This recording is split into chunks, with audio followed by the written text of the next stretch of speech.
Welcome back to Financial Myths and Misconception. Again, I'm your host. My name is Angeli Mondonedo, and I'm with my co-host. Ayana Alipio. Hi, Angeli. How's it going? Hi, all good. Nice weather today in Toronto. And Yeah, so right. That's a lie. I That's a like it. lie. It's Apparently, it's indoor. raining hard there. It's a introvert weather. So it's so Oh, nice. okay. Okay, that's what it is. That's what it is. And so you know that we've made it our mission to help Canadians navigate the financial landscape with confidence and clarity. So every Wednesday we are here live to explore a wide range of financial myths and misconceptions that can hold you back from achieving your financial goals. So this month is a very special month as we will be diving into different immigrant success stories. So join us as we uncover the remarkable journeys of immigrants who've overcome challenges to achieve success. Right. So they've debunked stereotypes along the way through their journey. And so we have a special guest today. Babylin Bagus Pauna. How are you? Hi, Angeli. I'm doing great. We'll be doing some discussions about how did you get to Canada, your journey, and also about finances or your profession today, right?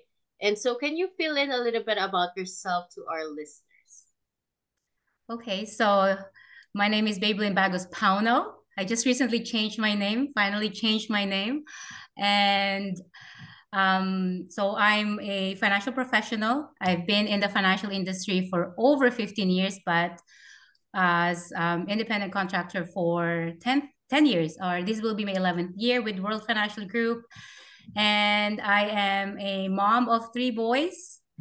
I'm married, and what do like now it's summertime. Oh, more dogs outside, but summertime, my something about me, I love summer. I That's my favorite season. I love going to the beach, but I don't like swimming. So You like swimming? I don't know. I just like That the is the sand. I same just like thing the as sun. me. I don't want to be outside, right? I don't know. I the water is cold here in Canada. It's cold. Like doesn't matter. Okay, But yeah, well, Winnipeg Beach is that's not well a kind beach, of a Ayana. shame compared to the Philippines, Sorry, but yes. you're from Winnipeg. It's My so different beach. back home in the Philippines. And so, Yes. tell us about what's her cultural background, just so the people know or the listeners know as well. So I'm from the Philippines. I moved to Canada when I was 19 years old. So now I'm giving away my age. I've been here in Canada for 23 years.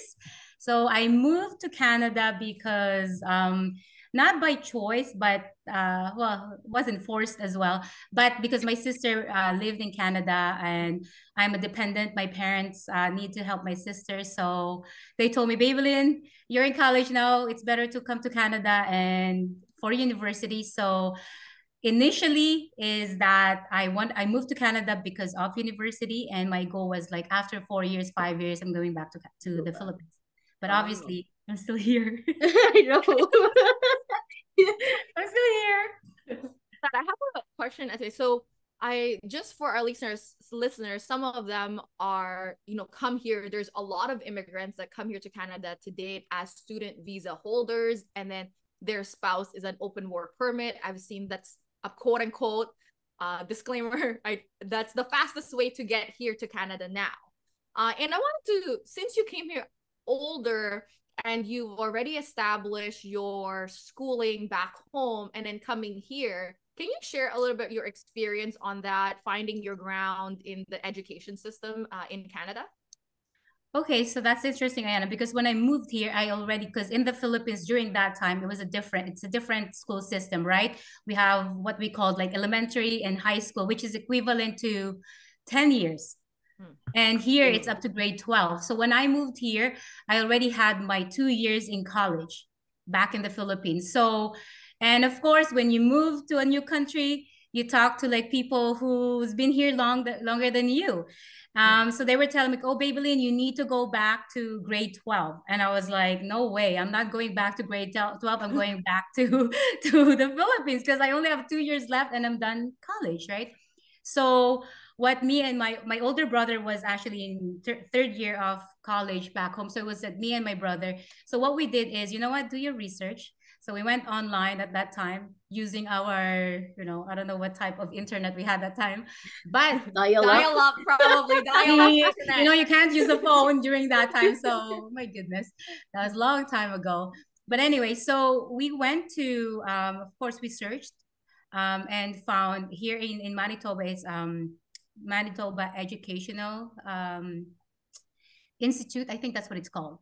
And so what we did is we have to get reassessed. So that's what I did. I took my transcript from the Philippines, brought it there. We took some usually math and English exam. Mm-hmm. And so we passed, and I'm equivalent to grade 12, straight to university 1. And my brother was straight to university. So Wonderful. People of course, some relatives say well, you know what, you should not do that. This is the right way. I said, well, I don't want to go back to high school, right? So I think that's, for me, my experience, you need to do your research, right? It's good to listen to people who's been long enough, but sometimes they don't have the right information at that time. So I guess we were just, our willingness to not go back to grade 12. Not go back to high school, hey? Yes, not go back to high school. And imagine. Who wants to go back to high school if you're university back home? And then through that path and journey, what did you end up doing in university?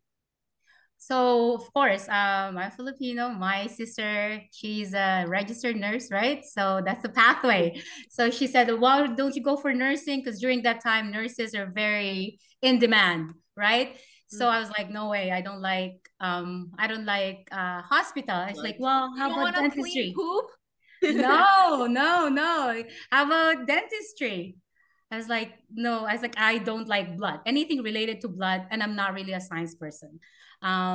So she's like, how about pharmacy? I was like, okay, maybe I'll go for pharmacy, but because it's not it has biology, right? On my first year of university, it has biology. The first half was okay. The second half, when I saw my modules dissecting animals and stuff, I was like, nope, drop. So I didn't go through it. But it was when I was back home, I was actually a business major. That's really what I want. But I was given the wrong information. And I guess this relative of mine doesn't approve about management, hated management. So he told me that, you know what, if you want to go to management here, to business, you need to learn French. That's what he told me. So that's why I didn't go through that pathway. But when I was in university, of course, I meet different people. And there's at University of Manitoba, there's Asper School of Business. And especially here in Manitoba, I think here in Canada, diverse group of people, right? And I'm thinking, how come there's East Indian, Chinese, and people who are in business? Probably they know French. You know what I mean? Because and I was so mad because I have a friend who's has an uncle there's no, people, you don't need to learn to speak French to be in the business school here. I was like, what? So I did not waste my first year. And of course, on my second year, I did not continue going to Faculty of Pharmacy. And then, of course, I was late registering or taking my prerequisites or the courses that I have to take to get into Asper School of Business. So my second year, that's when I decided to take some of the courses too. Oh, okay. So you graduated in U of M with Asper's. Yes. So Bachelor of Commerce. I have a Bachelor of Commerce degree, majors in marketing and human resource management, because my ideal job, Ayan and Angeli, is to work in a business, is in a business environment. It's like a corporate world, office job, wearing nice clothes, Monday to Friday, no evenings, no weekends. Because I thought that's the life.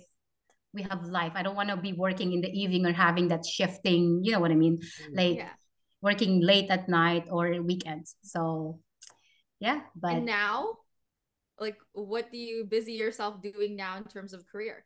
So now I'm doing finance, right? I thought, again, finance really was not I'm not a numbers person. So you went from marketing to finance. Okay. Marketing, actually. You still get to wear nice clothes. Yeah, I get to awareness because, to be honest with you, when I was taking marketing, I was very interested in marketing side because when I was taking some of my courses, I wanted to work in Procter and Gamble, Nestle, those big companies. I want to be in the product development side. I was always interested in watching advertisements on TV, especially Super Bowl. I don't watch the Super Bowl. I don't care about sports, but I You care watch the about advertisement.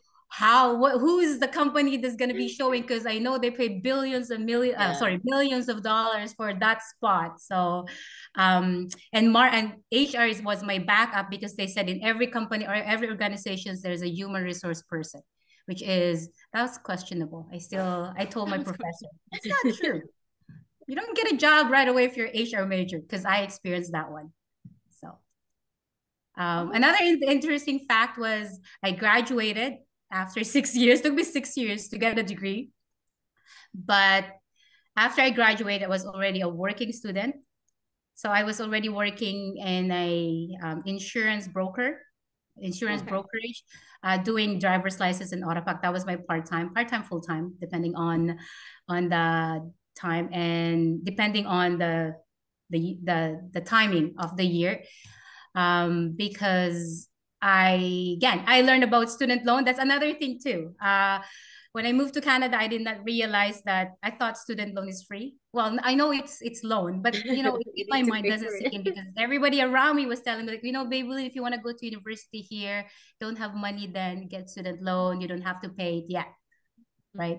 But when I met some, again, friends from in university that are so worried that they're graduating, but they now have to pay 30,000-40,000 of debt, I was so worried, because what was my Thirty, goal? Go 40,000. back home, go back to the Philippines. So I was thinking like, how can I go back to the Philippines if I owe money here? So that's why it took me longer to finish my degree. So I was like working full time and asked for only Monday to Thursday. So my Friday, Saturday, Sunday, I was working. And yeah, so I've been always in the financial industry Oh, since okay. So it's 2004. not uncommon for you to be in the industry today. Yeah, but I was always like a customer service, right? Like not really Mm. like talking directly to client, other than just like an easy transaction of like, here you go, renewals, things like that. So, and when I graduated, and again, my marketing and HR degree, right? So during that time, I was already making good income. During that time, I was already making $18 per hour. When I applied for an HR position at entry level, it was a $14 per hour. And so, you know what? I did not really continue. I did not really use my So, degree. in And I, other words, you did not use what you went to school for to do what you do today. no, Ayana, no, it was just Okay, like a okay. degree, a I think diploma, and that a happens picture to a with lot me of holding people. and I don't even know where my mom put my picture of my graduation picture. Congratulations. I don't even know where my Mine certificate is still in is. my parents' basement. There's if you ever had a chance to come, if you ever see it, there's a big picture of me and my degree in their basement, like one wall. And I said, is this not embarrassing? But Yeah. back to you, like, so now you run your own business in the financial services. And what is your aha moment that propels you to make that shift and transition? Okay. Yeah. So I told you like I was working in the corporate world. So during 2008, 2007, I got married, and I already have I've been working, I'm done school, because during that time I was thinking like, do I start having a family or go for MBA? Right. But I'm even before, I was always like a goal oriented person. I want to make sure like, hey, I'm already like my late 20s. I want to have get married between 25 and 30. That was me, Angeli. I want to have a baby before I turn 30. I Oh. wanted to have two. But so I decided, you know what, after get married, have a baby. And then after my maternity leave, I found a job in another insurance company as a business operation support.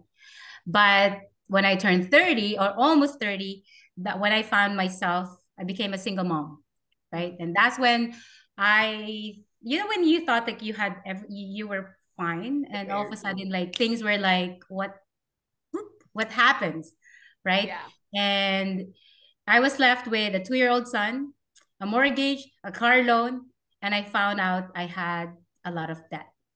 So I Wait, thought I was always a you good saver. found out you have a lot of debt?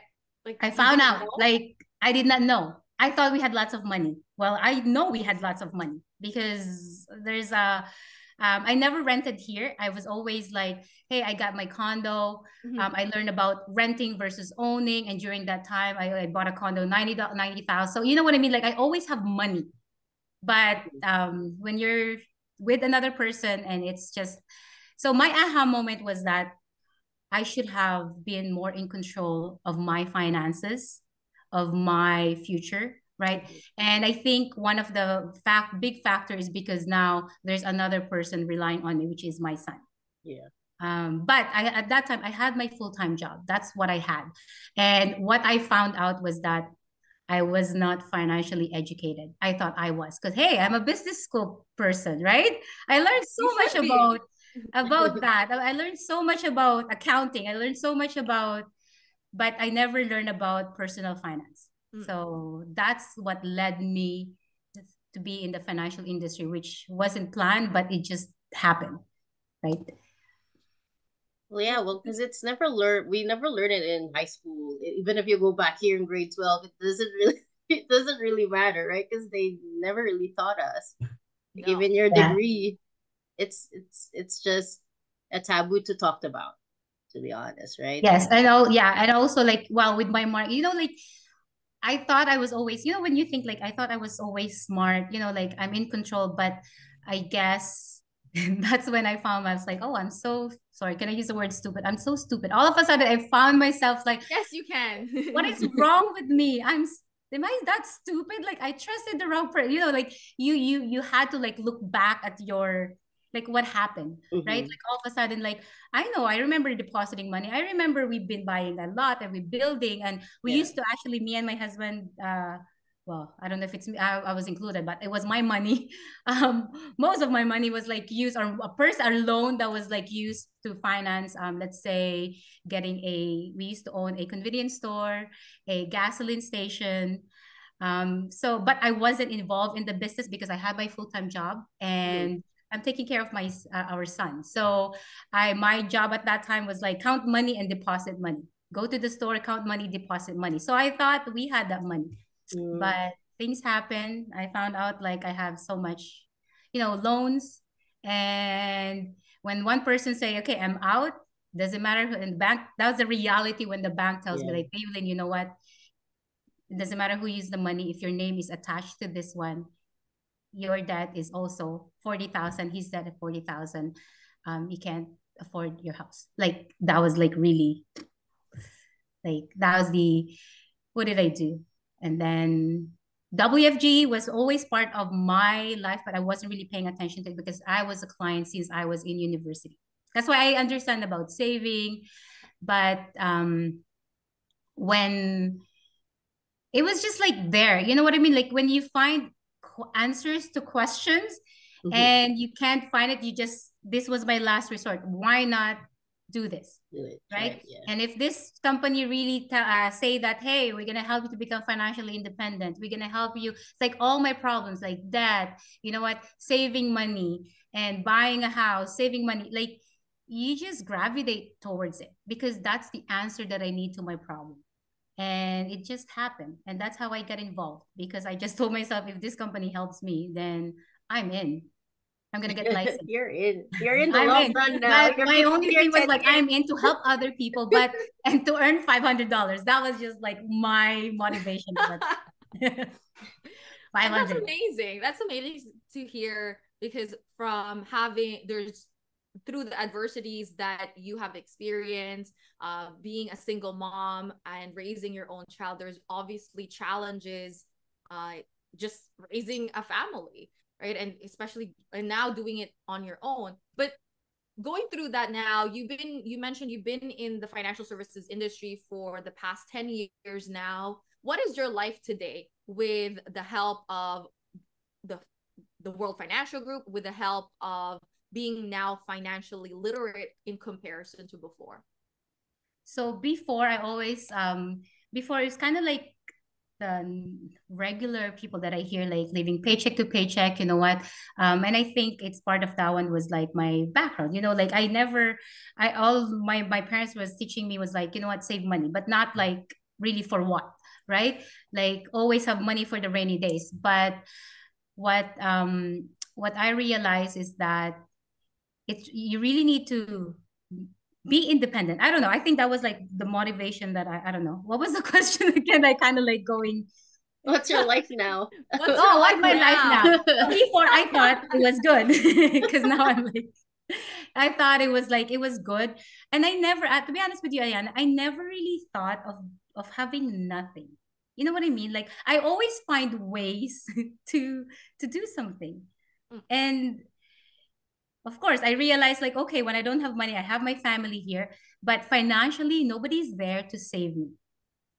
Nobody's, and I 110%. guess I'm the type of person too that I don't really say much when it comes. I whine most of the times. Before I wasn't really whining too much, but I just when I have a problem, I always find a solution to a Of problem. course.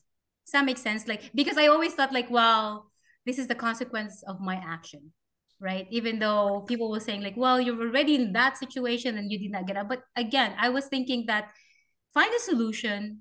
And so during that time, I thought we had money when I realized no money. And then I still find it. Like I never really cry on the side and just like feel sorry about myself. There are times, but now I'm more comfortable. I'm more confident. I was confident, then all of a sudden, like I'm so stupid. My self-esteem was so low because And you know then what I you mean? became more confident. And then I was like, people were telling me, like, I could hear people's like, oh, what's gonna happen to her life now? She's a single mom, especially in Filipino communities. Like, Yeah, oh, and in single the mom. immigrant Now culture, she's gonna Filipino find for she sure, can, it's not unheard of. Like it's yeah, like unheard of to be divorced. Like it's not exactly. common. And I was so young then, like 30 years old.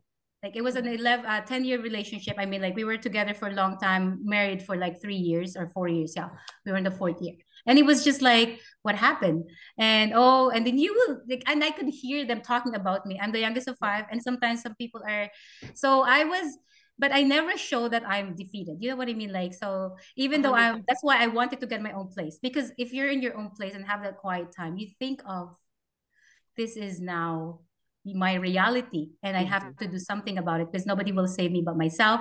Now, of course, I have a spouse. It wasn't in the beginning, it was okay. But again, I guess I'm just lucky to have a great spouse who's really telling me like not very straightforward upfront communications there. Like it's, is it perfect? Like we may it's a good decision, right? I'm still independent. I'm still, but he's okay with that, right? And we're trying to um, apply what we both learned on being with finances, family first, you know what I mean, pay yourself first, all those concepts that I learned in our business too. And so really what I'm telling my clients is really what I've learned also. Mhm. And I think it's very universal. I think finance I is think that's very, great. yeah, We I think it's well, because why it's, I brought that and I want to bring up. I was watching, was it a YouTube video or the news? And I know it's constant negative news, but Angeli and at the Babylon, they were talking about increase in prices, like yes. like everything today. Gas prices in April Fool's Day in BC was like almost $2. I don't know Mm. if you guys seen that, and how many people, normal individuals, can't afford to even buy groceries today because of things are more expensive. But why I brought that up is because I've witnessed your life at the Babylon. Do you have that same worry now, in terms of your finances, that things are going up, or do you have more control? So of course we not worry, not the word worry. We're just concerned that like, okay, prices are going up. What do we do about it? But I think like what I mentioned earlier, me and Ryan, like my husband, we're always like we now have that, you know, you have that common understanding of like what our situation is. And we we're now in that situation that we're really like not budgeted, but we're not worried about if the prices goes up or down. We talk about it, of course, because we see our bills like, oh my goodness, like the cost of But like then the you're cost still of bread, okay. if Like it's that's what not I'm Costco. saying. That's what I'm witnessing, and Yes, just and from the outsider, like so seeing your family, you're like, if those things happen, you have more control. we have more control, and that's why we always say like we have like again we're in the financial industry. It's not only just as that's the difference of like being in the in our company, because you really apply what you learn. I find that the more successful people who are part of the organization, they may not be there yet when it comes to the income that they want, but when it comes to their own personal financial situations, like I mean for myself it's the same thing too. Like I have saved, like I don't have to worry about like maybe unless it's really like major. I think what I'm saying is like we can afford things, we can buy things that we want and we need, but it's just like because we want an earlier retirement, that's I guess like the pressure that we put on ourselves. You know what I mean? Like, can we really retire in the next 5 years? Right. But when in terms of savings, I think the we find that we need to, I know my husband just told me the other day, we just need extra $2,000 to be able to save. Because now with the prices, with inflation, things are going up. Things like, so it has to come out from something, right? Because you already made a plan and that something is coming out from that goal, right? And we sometimes look at the things around us, the people around us, and you know, like when you know your financial situation, your income, you kind of think of what's going on around us. Like, how can people survive if you're not making at least 100,000 every year? It's just like, how can you really survive? Right? I mean, people survive. How can you really achieve the goals that you set for your family? Right? So, but for me, for us, like for me personally, it's I always talk to Yana and tell you like, oh my goodness, my saving is going this low. And I'm more worried than my She's savings is not exaggerating. low. She's Yeah, and I'm not adding exaggerating. into it. Like I guess that's just became a habit. Yeah. And so, Ate Maybelline, for our listeners who may be considering a career in finance, but maybe they feel intimidated, maybe by the challenges, what advice would you give them? So for, well, not only finance, like career, but in finance, you know what? Be a student of the business or be a student of the career that you want. So I always hear that, well, you know what? I want to do things, but everything that we do or we choose, there's always a consequence. I don't know. That's just my belief, Yeah. right? But if you're really like, for example, myself, I saw something that is valuable in this company.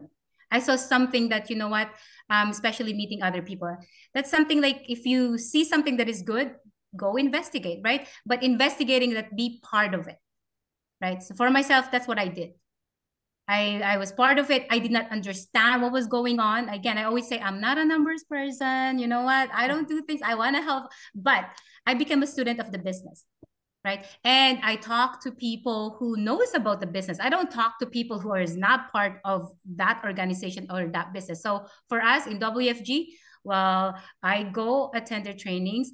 When they ask me to come and attend the workshops, then I go attend the workshops. I learn something, but what I learned, I apply.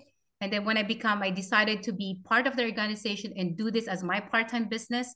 I really did not just pay money because it's not a lot of money to pay. Like I always say, like the money that I spent in university is and with WFG and my investment in WFG is like pennies. The comparisons, right? It took me 8 years to get a degree that I did not use on, right? And well, my parents are happy. Hey, I'm the youngest of five. Yeah. But for me, it's really like getting into it. Was I scared? I was scared because I didn't know how to talk. I may be talkative now, but that time, no, I didn't know how to talk. That's what people always tell me, like, baby, I cannot do what you're doing. You're so good on talking. I was like, well, because I know the topic. It's like chit-chatting with someone. If we're talking about shoes, then we'll chit-chat, right? But if we're talking about the business, you talk to someone and it becomes so natural. So with experience in the business is, especially with our business, I've been here for 10 years. Some people, I remember when the first time I started, they told me like, babe, oh, she's gonna quit. She's doing that thing. They call it that thing, right? It's up to now. You're still there. You're still now, doing 10 that. years Yes. later. Right? But the challenge is common. It doesn't matter what field you want to go to, what business you're gonna start.